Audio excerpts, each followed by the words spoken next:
मंगल चाचा और रामू दोनों माधोपुर से काशीपुर रामू के लिए नौकरी की तलाश में जा रहे थे। बादल छाए हुए थे, बारिश होने वाली थी। अरे चाचा, ये बैल तो मेरे से भी ज्यादा आलसी हैं। कब तक ऐसे हिलते डुलते काशीपुर पहुंचेंगे? हंसले रामू, मगर ये बादल अच्छा संकेत नहीं दे रहे। बारिश आएगी और ये जंगल का रास्ता रात में ठीक नहीं।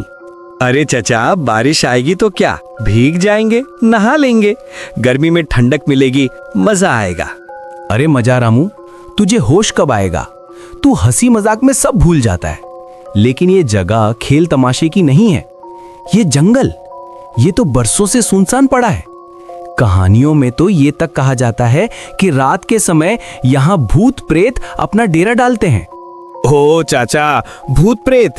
अरे अब आप भी वही कहानियां सुनाने लगे। बिल्कुल गांव की बूढ़ी अम्मा जैसी बातें कर रहे हो आप। वो भी तो हर मोड़ पर भूत दिखा देती है, कभी पीपल के पेड़ पर, कभी सुनसान कुएं के पास। सच कहूं तो आपकी बातें सुनकर मुझे डर से ज्यादा हंसी आ रही है। तभी बिजली जोर से गरजने लगती है। दोनों ऊपर की ओर देखने लगते हैं। चाचा, ये बादल तो ऐसे लग रहे हैं जैसे कोई बड़ा तूफान ला रहे हों। कहीं हम फंस ना जाएं। मैंने तुझे पहले ही कहा था ना, जल्दी निकलना था। पर नहीं, तुझे तो बातें बनाने से ही फुर्सत नहीं मिलती। अब देख, ये बैल भी बार बार रुक रुक कर चल रहे हैं, जैसे इन्हें भी रास्ता अच्छा न लग रहा हो। बारिश होने से पहले हमें कहीं रुकने की जगह देखनी होगी। अरे चचा, अभी आपने जिस जगह का नाम लिया था वही शायद हमारे सामने है। देखो ना, उस ओर से हल्की हल्की रोशनी झिलमिला रही है। लगता है कोई हवेली है। चलो क्यों ना वहीं चलते हैं। जंगल के बीच में हवेली? ये तो वाकई अजीब है। कोई गांव बस्ती तो आसपास नहीं दिख रही, चारों तरफ बस घना जंगल। तभी अचानक एकदम से बारिश शुरू हो जाती है। चाचा, इतनी तेज बारिश में अगर हम जंगल में ही भटकते रहे तो और मुसीबत होगी। देखिए, रास्ता पूरा कीचड़ हो गया है। उससे अच्छा है कि हम उस हवेली के अंदर चले जाएं। कम से कम छत तो मिलेगी। और ये आपकी भूत प्रेत वाली कहानियों पर भरोसा करते रहे ना तो ठंड और बारिश में यहीं बीमार पड़ जाएंगे। वो दोनों हवेली की ओर जाने लगते हैं। बाहर से देखने में हवेली बहुत ही भयानक लग रहा था, पर बारिश इतनी तेज थी कि उन दोनों के पास वहां रुकने के अलावा कोई और रास्ता नहीं था। बैलगाड़ी से उतरकर वो दोनों हवेली के अंदर जाने लगते हैं। रामू, एक बार फिर से सोच ले। जंगल के बीचों बीच हवेली, ये बात गले नहीं उतर रही। देखना, आसपास कोई गांव है, न बच्चों की आवाज, ना ही कोई और इंसान, बस अंधेरा, पेड़ों की सरसराहट और ये अचानक बरसात। मुझे तो बहुत अजीब लग रहा है। चचा, आप तो हर वक्त बस शंका ही करते रहते हो। कभी कहते हो जंगल ठीक नहीं, कभी कहते हो रास्ता मनहूस है। अरे इन पुरानी कहानियों ने आपको इतना डरपोक बना दिया है कि हर चीज में भूत दिखाई देता है। जरा सोचो, इतनी तेज बारिश में अगर हमें ये हवेली ना मिला होता तो हम कहाँ जाते?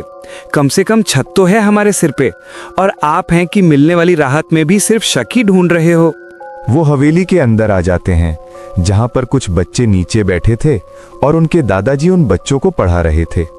अरे, इतनी रात को मेहमान? बाहर तो तेज बरसात हो रही है। जंगल में रुकना सही नहीं है। अंदर आ जाओ। हवेली की दीवारें तुम्हें बारिश और ठंड से बचा लेंगी। वैसे भी जो यहाँ आता है खाली हाथ कभी नहीं जाता। धन्यवाद, सच में आप तो हमारे लिए देवदूत बनकर आए हैं। इतनी घनी बारिश, अंधेरा और ये सुनसान जंगल, मैं तो सोच रहा था कि अब रात कैसे कटेगी, पर आपकी ये दयालुता हमें हिम्मत दे रही है। चचा देखिए ना, इंसानियत आज भी जिंदा है, वरना भला कौन इतनी रात को अजनबियों को अपने हवेली में जगह देता। धन्यवाद। अरे बेटा, धन्यवाद किस बात का, ये तो मेरा ही कर्तव्य है। ये हवेली हमेशा से मेहमानों के लिए खुला है। तुम जैसे मुसाफिर तो अक्सर ही यहाँ आ जाते हैं, बारिश में, अंधेरे में रास्ता भटक कर, या शायद रास्ता ढूंढते ढूंढते खुद यहाँ पहुँच जाते हैं। वो सारे लोग स्कूल के अंदर वाले कमरे में आ जाते हैं, जहाँ पर मास्टर जी और मंगल चाचा पलंग पर बैठ जाते हैं और रामू बच्चों के साथ हंसी मजाक करने लगता है। अरे रामू अंकल, आपको डर नहीं लगता क्या? इतनी रात को इस सुनसान जंगल में और अब इस पुरानी हवेली में बैठे हुए बिल्कुल भी डर नहीं लगता? अरे पगले, डर नाम की चीज तो मैं सुबह के नाश्ते के साथ खा जाता हूँ। बड़े बड़े पहलवान तक कांपते हैं मेरे सामने। डर तो खुद मुझे देख के छुप जाता है। और तेरे रामू अंकल रामू अंकल तो ऐसे हैं कि भूत भी सामने आ जाए तो पहले रामू से पूछेगा, भाई साहब यहाँ बैठने की जगह है क्या? आपको बिल्कुल डर नहीं लगता क्या? इतनी रात को बाहर आंधी, बारिश, बिजली की कड़क और ये सुनसान हवेली। हम बच्चों को तो जरा जरा सी आवाज पर डर लग जाता है, लेकिन आप तो हंसते खेलते रहते हैं। क्या आप कभी सच में डरते ही नहीं, या फिर हमें हिम्मत दिलाने के लिए बस दिखावा करते हैं? अरे बेटा, डर नाम की चीज तो मैंने कब की जेब से निकालकर फेंक दी। बचपन से ही गांव के शेर जैसा रहा हूं मैं। रात के अंधेरे में लोग खिड़की दरवाजा बंद कर लेते थे और मैं अकेला खेतों में निकल जाता था। कई बार तो जंगली कुत्ते तक मेरे रास्ता देखकर पलट गए। डर वो तो मेरे लिए वैसे ही है जैसे धूल पैर की ठोकर से उड़ गया। अच्छा, तो तुम इतने हिम्मत वाले हो रामू। बड़ी बड़ी बातें करना आसान होता है, पर असली हिम्मत तो तब साबित होती है जब दिल की धड़कनें खुद तुम्हें धोखा देने लगें। चलो आज मैं सबको एक कहानी सुनाता हूँ, फिर देखेंगे ये तुम्हारी हिम्मत कितनी देर तक साथ देती है। बेटा, इस हवेली की पुरानी दीवारों में बहुत राज छिपे हैं। कहते हैं कई साल पहले हवेली में से एक लड़का अचानक ऐसे गायब हो गया जैसे हवा में घुल गई हो। पर अजीब बात यह है, आज भी उसकी आवाजें रात में सुनाई देती हैं। पता नहीं ये सच है या बस लोगों का वहम। अरे दादाजी, आपकी कहानी सुनकर तो लग रहा है जैसे आप भी उसी गायब हुई हवेली के मालिक थे। इतनी पुरानी बातें सुनाकर हमें डराएंगे? हम तो गांव के रहने वाले हैं, यहाँ की हवा पानी से ज्यादा किसी चीज से नहीं डरते।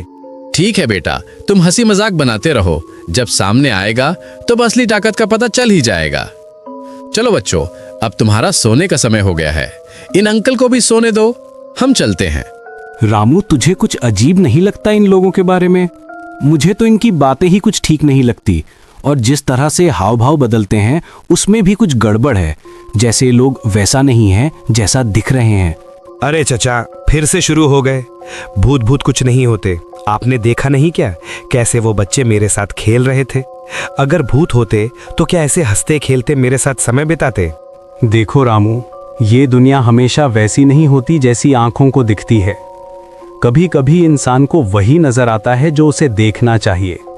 असलियत तो परछाइयों के पीछे छिपी होती है।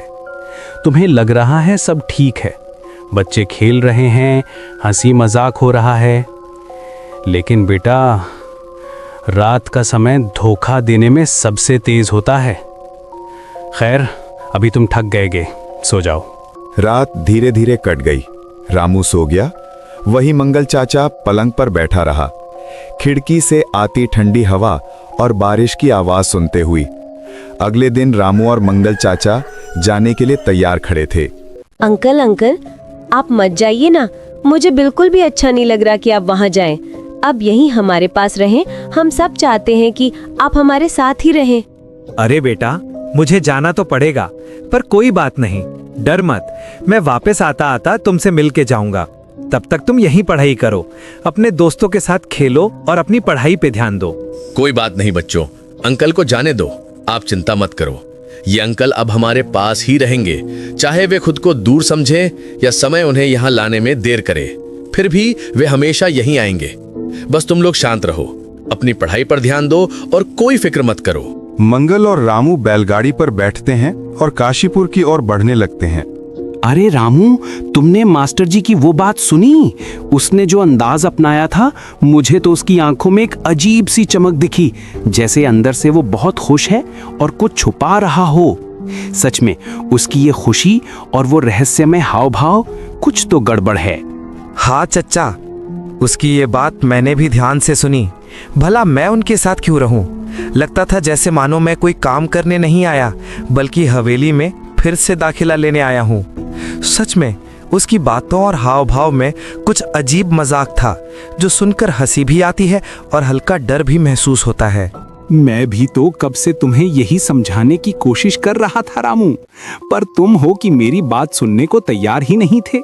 बार बार मुझे ये सब कहना पड़ा और तुम फिर भी अपनी समझ पर टिके रहे। खैर, शुक्र है भगवान का कि अब हम आखिरकार काशीपुर पहुंचने वाले हैं। देखो, अब जो भी होगा हम दोनों साथ हैं और सब ठीक रहेगा। दोनों काशीपुर चाय की टपरी पर रुकते हैं। कल रात से ही हम ठंड और बारिश में फंसे रहे और ना हमें थोड़ी गर्म चाय मिली, ना कुछ खाने को। और वो मास्टर जी, क्या कहूँ, ऐसा मास्टर पहले कभी देखा ही नहीं। उसने ना हमसे चाय के लिए पूछा, ना खाने के लिए कोई बात की। ऐसा लग रहा था जैसे हम यहाँ बस वक्त काटने के लिए ही बैठे हों। ये बातें, ये हंसी मजाक, आप सच में नहीं जानते कि वहाँ क्या सच है। आपको असली सच का कोई अंदाजा तक नहीं है। वो दादाजी, वो हवेली, वहाँ जो हुआ उसकी हकीकत आपके समझ से बाहर है। सच कहूँ तो वहाँ की हवा और खामोशी भी सिर्फ दिखावा नहीं है। हर चीज में कुछ तो गहरा और डरावना है। डरावना, वो तो मुझे भी थोड़ा सा लगा, पर सच कहूं तो उन बच्चों से मिलकर अच्छा ही लगा। जो डर हमें लग रहा था वो तो कहीं गायब ही हो गया। बिल्कुल भी डरावने नहीं थे, हंसी मजाक कर रहे थे और साथ ही पढ़ाई भी कर रहे थे। सच में उनकी मासूमियत और जोश ने सब डर हल्का कर दिया। अरे भाई, ये तुम क्या कह रहे हो? वो हवेली इतने सालों से बंद है। वहाँ के बच्चे और दादाजी ये तो कब के मर चुके हैं। सच में उस हवेली में एक हादसा हुआ था और वही हादसा उनकी मौत का कारण बना। तुम्हें लगता है कि वहाँ कोई अब जी रहा है? नहीं, सब खत्म हो चुका है। जो तुम्हें हंसते खेलते और पढ़ाई करते हुए दिखाई दे रहा था, वो सब अब बस यादों और परछाइयों का खेल है। ये तुम क्या कह रहे हो भाई? हम तो पूरी रात वहीं थे, उन बच्चों के साथ खेले, बातें की, हंसी मजाक किया। दादाजी से भी मुलाकात हुई, उन्होंने तो हमें बड़े अपनापन से समझाया था। और अब तुम कह रहे हो कि वो सब तो बरसों पहले मर चुके हैं। ये कैसे मुमकिन है? हमारी आंखों ने जो देखा, हमारी कानों ने जो सुना, क्या वो सब झूठ था? अगर आप लोगों को मेरी बात पर यकीन नहीं है तो एक काम कीजिए, आप सरपंच जी से जाकर पूछ लीजिए। उन्हें सब सच पता है। इस हवेली का हर राज, वहां के दादा और बच्चों की मौत की पूरी दास्तान, सब उन्हीं से पूछना। गांव में और कोई इतना सच नहीं बताएगा। वो दोनों सरपंच जी के पास जाते हैं। सरपंच जी, हमें आपकी मदद चाहिए। हम कल रात उस पुरानी हवेली में थे, वही जो गांव के बाहर खंडर सा खड़ा है। हमने वहां बच्चों के साथ खेला, दादाजी से बातें की, सब कुछ बिल्कुल सच लगा। मगर आज सुबह चाय वाले भाई ने हमें बताया कि वो हवेली तो बरसों से वीरान पड़ा है और दादाजी और बच्चे तो सालों पहले इस दुनिया को छोड़ चुके हैं। हमें सच सच बताइए सरपंच जी, आखिरकार सच्चाई क्या है? क्या तुम लोग सच में रात उस हवेली में रुके थे? हे भगवान, तुमने बहुत बड़ी गलती कर दी। वो जगह तो बरसों से बंद है। वहाँ ना कोई दादाजी है, ना कोई बच्चे, सबकी आत्माएं हैं। अब जब तुम वहाँ रात गुजार चुके हो तो इसका मतलब है कि तुम उनकी नजरों में आ गए हो। अम्मा, कृपया हमें कोई रास्ता दिखाइए। अब क्या हो सकता है? हम तो अनजाने में ही वहाँ ठहर गए थे। वो हादसा क्या था? हमें पूरा सच जानना है ताकि हम समझ पाएं कि अब हमें किस मुसीबत का सामना करना पड़ेगा। बेटा, सालों पहले उस दादाजी ने बच्चों को हवेली में कैद कर लिया था। गांव वाले उन्हें बचा ना सके, गुस्से में हवेली जला दिया। दादाजी और बच्चे सब उसी आग में खत्म हो गए। तब से उनकी रूहें वहीं भटक रही हैं और जो भी वहां जाता है वो उनकी नजरों में आ जाता है। अब तुम दोनों को आज की रात निकालनी होगी। हाँ बेटा, अगर तुम ये एक रात बच गए तो फिर कोई तुम्हारा कुछ नहीं बिगाड़ पाएगा। लेकिन याद रखना, ये रात आसान नहीं होगी। हर पल तुम्हारी हिम्मत की परीक्षा होगी। सरपंच जी, हमें आपकी मदद की जरूरत है। क्या आप हमें आज की रात कहीं रुकने के लिए जगह दे सकते हैं? हम बहुत थक चुके हैं और अब तो डर भी और गहरा गया है। बस इतनी गुजारिश है कि कहीं ऐसा ठिकाना बता दीजिए जहां हम चैन से रात काट सकें। सरपंच उन दोनों को अपने साथ अपने पुराने घर में ले आता है। रात भी हो गई थी, अब बस एक रात की बात थी सब ठीक होने के लिए। तुम दोनों आज रात यहीं मेरे घर पर आराम से रह सकते हो। डरने की कोई जरूरत नहीं जब तक तुम मेरी निगरानी में हो। अगर किसी भी चीज की जरूरत पड़े तो बिना झिझक मुझे बता देना। लेकिन ध्यान रहे, रात गहरी होते ही बाहर कदम मत रखना। आपका बहुत बहुत धन्यवाद सरपंच साहब, आपने हमारी मदद की। ये हम जिंदगी भर याद रखेंगे। अगर आप ना होते तो शायद हम समझ ही नहीं पाते कि हमारे साथ क्या हो रहा है। वो दोनों अंदर बैठे थे। रात और ज्यादा गहरी हो गई थी। तभी कमरे में एक आवाज गूंजती है। अंकल अंकल, आप तो हमें वहीं छोड़ आए, पर हमने आपको नहीं छोड़ा। कौन है? कौन बोल रहा है? सामने तो कोई दिख नहीं रहा। ये आवाज कहां से आ रही है? क्या बात है रामू, इतनी जल्दी भूल गया हमें? कोई बात नहीं, जल्दी याद आ जाएगा। अब तुम दोनों भी हमारे साथ हवेली चलोगे। हवेली तुम्हारा इंतजार कर रही है। तभी वो लोग अचानक सामने आ जाते हैं। उनकी आंखें लाल थी, जैसे वो किसी को अपना हिस्सा बनाना चाहती हों। देखो देखो, हमें जाने दो। हमने तुम्हारा क्या बिगाड़ा है? हम तो बस अनजाने में यहाँ रुक गए थे। हमें कोई दुश्मनी नहीं है तुमसे। क्यों हमारे पीछे पड़े हो? हमें छोड़ दो, हमें माफ कर दो। हम कसम खाते हैं दोबारा इस जगह का नाम तक नहीं लेंगे। बस हमें शांति से जाने दो। वो छलावे उनकी ओर बढ़े और उन दोनों को भी अपने आप में समा लिया।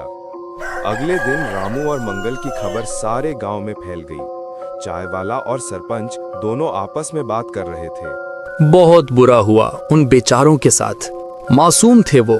उनको क्या पता था कि जिस हवेली में रहने जा रहे हैं वही उनकी आखिरी मंजिल बन जाएगी। वो जगह अब शापित हो चुकी है। वहां हर कोना, हर दीवार उनकी चीखों की गवाही देता है। बेचारे तो ये भी नहीं जानते थे कि उनका अंत उसी अंधेरे में उनका इंतजार कर रहा है।